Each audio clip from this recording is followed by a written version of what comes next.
On the eve of its maiden voyage, the RMS Titanic, the largest and most luxurious ship ever built, was preparing to set sail on April 10, 1912 from Southampton. But unbeknownst to many, a potential disaster was already smoldering below deck. A coal fire, burning in one of Titanic's bunkers, was quietly weakening the ship's structural integrity, setting the stage for an even greater catastrophe. What's more, the location of the fire just so happened to be directly in the path of the iceberg that would strike the ship 4 days later, sealing its tragic fate. Just days before Titanic's departure, a coal fire broke out in bunker number 1, which was located forward on the ship.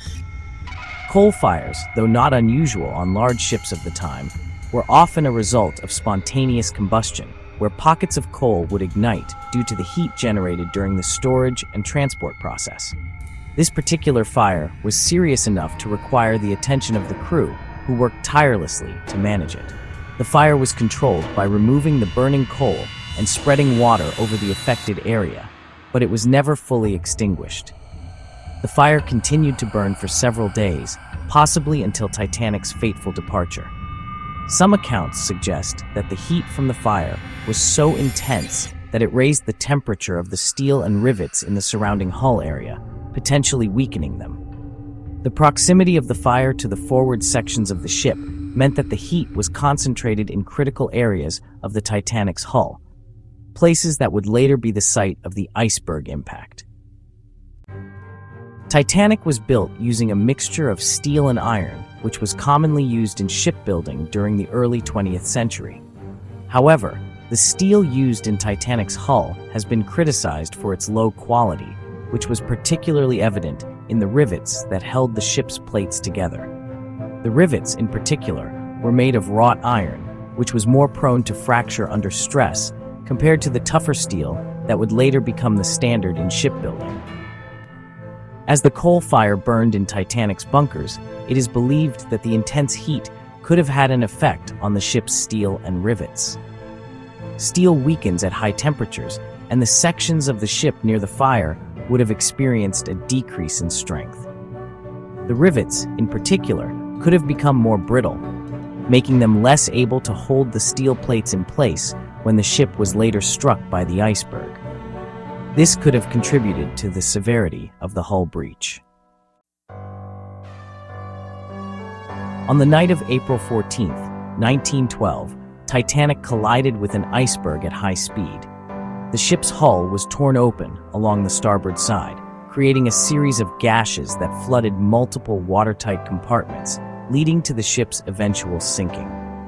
The irony of the situation lies in the fact that the iceberg struck exactly where the coal fire had been burning just days earlier. The weakened steel and brittle rivets in the area affected by the fire may have been significantly more vulnerable when the ship collided with the iceberg.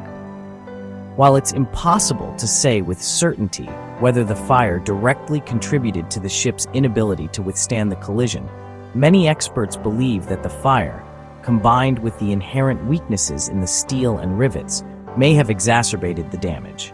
The ship's hull was supposed to be able to withstand the impact of an iceberg, but the weakened materials may have caused the breach to be far worse than it otherwise might have been. The fire aboard Titanic before its maiden voyage was just one of many factors that led to the ship's demise. Other issues included the ship's excessive speed through iceberg-prone waters, the insufficient number of lifeboats, and the overall lack of preparation for such a disaster. However, the coincidence of the coal fire weakening the ship's hull at the exact spot where the iceberg struck adds a chilling layer to the story.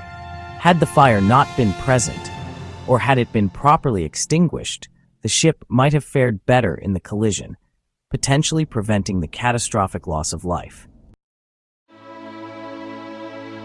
Did the coal fire help sink the Titanic? The answer is likely not as simple as a clear-cut cause and effect. While the fire itself was not the direct cause of the sinking, its impact on the ship's structural integrity could have contributed to the damage that caused Titanic to sink more quickly than expected. The fire may have been one of several factors that aligned in a tragic series of events, leading to one of the deadliest maritime disasters in history. As we continue to uncover new information about Titanic, the coal fire remains a fascinating and somewhat ironic piece of the puzzle. The ship's tragic fate serves as a reminder of how a series of seemingly minor factors, when combined, can lead to catastrophic results. Subscribe for more in-depth explorations into historical tragedies and the hidden truths behind them.